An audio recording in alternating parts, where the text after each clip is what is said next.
Don Huffines. You were a former state senator in Dallas, and now you are running against Governor Abbott in a Republican primary.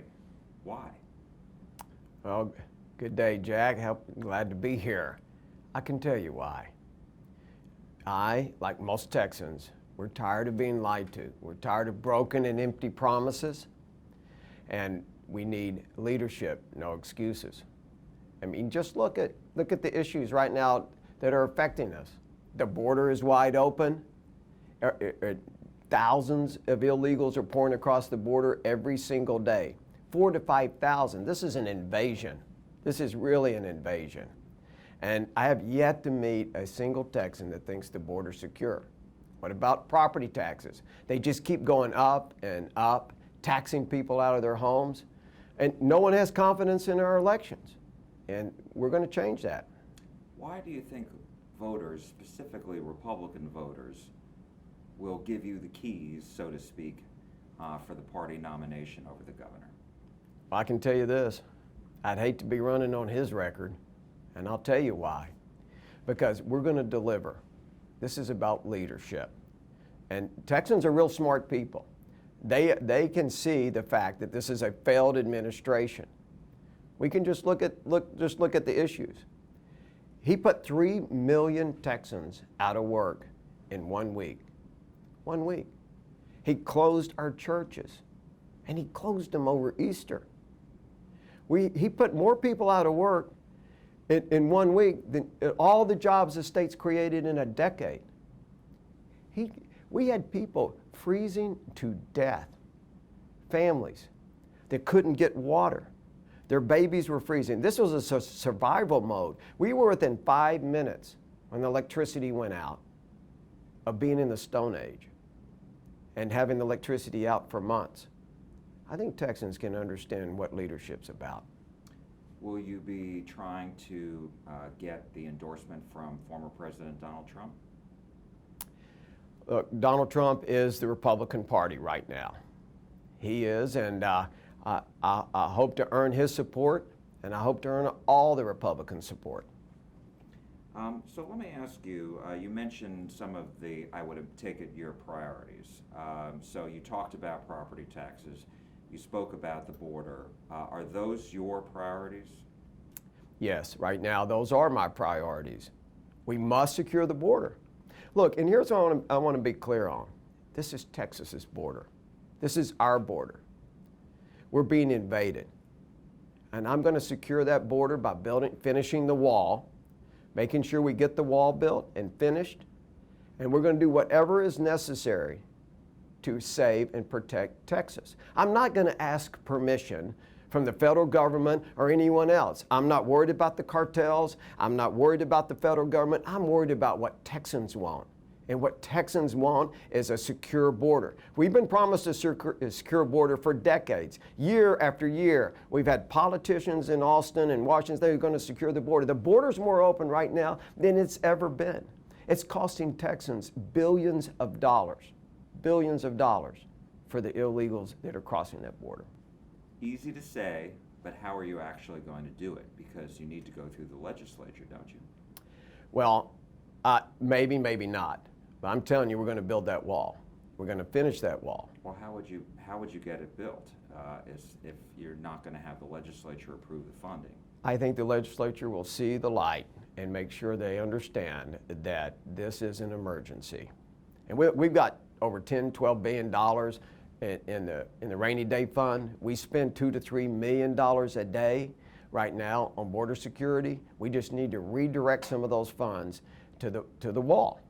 Because right now Texans are spending billions of dollars educating kids that aren't supposed to be here in our school system. They're overflooding the hospitals. They're overflooding the prison system, law enforcement. We've got sex trafficking coming across the border, human trafficking, drug smuggling. I can go on and on. But this is a crisis situation, and it takes leadership to stop it. As you know, the legislature spends about $1 billion per session. And are you saying that the state needs to spend, I mean, how much more do you believe the state needs to spend? Whatever is necessary.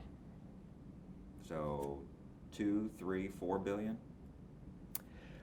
I don't know exact number. And I'm not here to put that out because I haven't done the estimates on it. But I'm telling you, we're going to do whatever we need to do to secure that border. I'm going to hold Mexico accountable. Look, I love Mexico. It's my favorite country to travel to. I love Mexicans. They're great, hardworking people, God-fearing people. But they've been a bad neighbor. And I'm going to hold Mexico accountable to secure their side of the border. How are you going to do that? I can tell you, we're going to make sure they understand that Texas has got levers and tools in the toolbox to do what we need to do. You also said on your campaign video that you're going to eliminate property taxes once and for all. How are you going to do that? And you would need, again, legislative approval for that. So, you know, A, how are you going to convince lawmakers that they need to do that? And B, how much is the state going to need to make up for that revenue?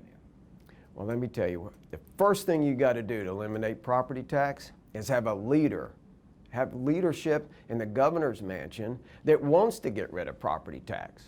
And that's going to be a governor like me that's going to direct the legislature to come up with a plan that works. And if they don't come up with the plan, guess what? They get to keep coming back every month, they do. And I can tell you what we're not going to have. We're not going to have any income tax. We've already got a constitutional amendment to a constitutional provision to prohibit income tax. And we're not going down that path. But there's a lot of ways we can get rid of property tax, because I tell you, Texans are demanding it. They're tired of being taxed out of their homes. These are people who paid their mortgages, done their jobs, and great Texans. And they do that for 30 years, and then they get taxed out of their home. They get kicked out. The Texans are tired of renting their home from the government.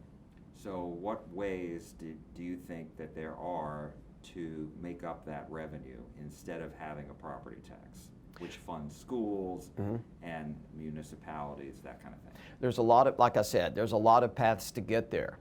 There are alternative ways to get there, but the fundamental thing we got to do is quit spending all of our revenue and apply all that money that we bring in. The state's going to grow, the economy's going to grow. We need to make sure the state budget doesn't. What is your thought about, you mentioned voter fraud as well. Sure. There are bills working through the Texas legislature right now that, as you know, have generated national headlines. Opponents say it's, you know, a return to Jim Crow. Supporters say this is what it needs to be done to prevent fraud. So talk to me about, you know, Senate Bill 7, House Bills, well, it's really Senate Bill 7 now that both houses have revolved around.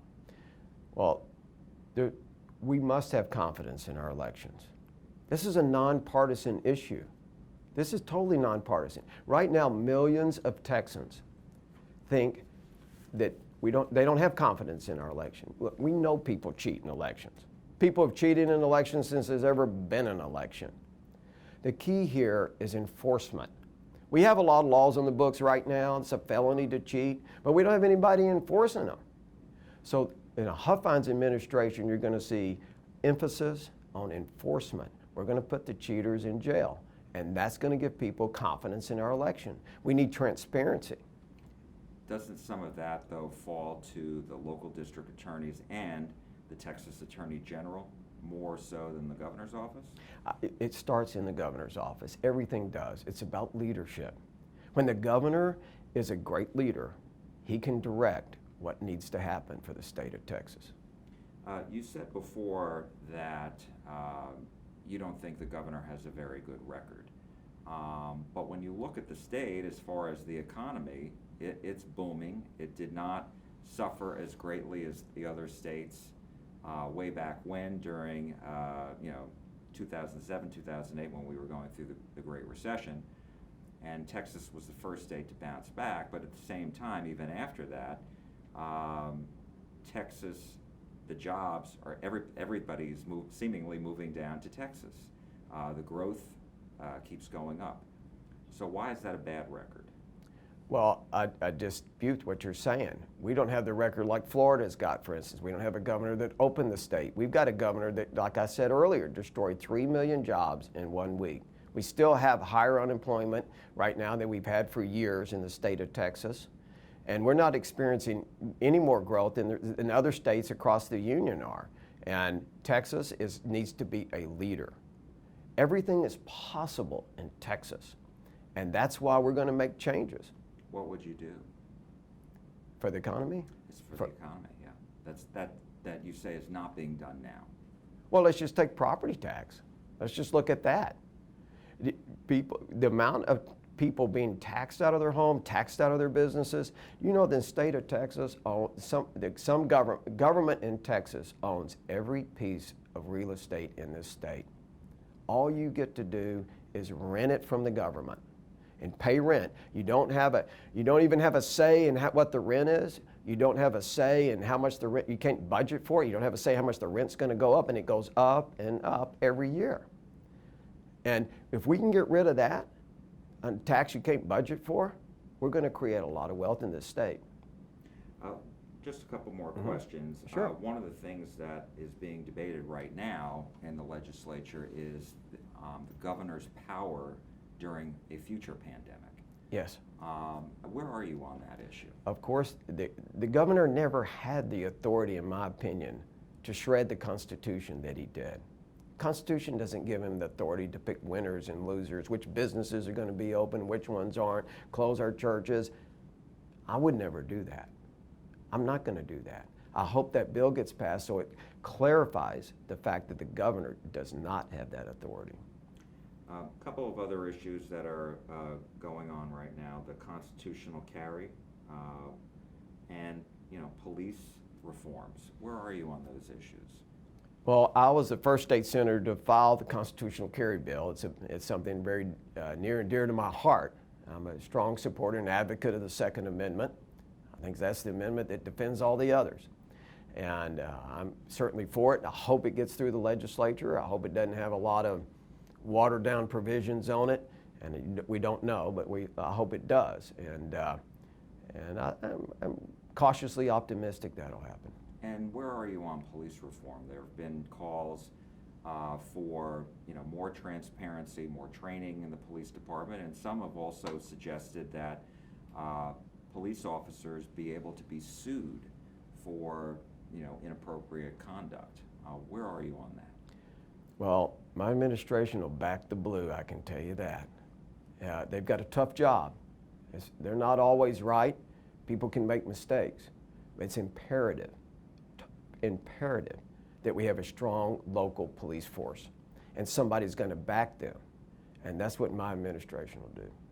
And the other thing that's really taken a lot of time in Austin this session is figuring out what to do, how to respond to the winter storm that we saw in February and all of the power outages. You referenced that before. What solutions would you like to see the legislature pass? Well, this is a comprehensive problem. It is. But Texas worked for 100 years to make sure we have an independent grid, independent from the federal grid. And I'm going to make sure we do.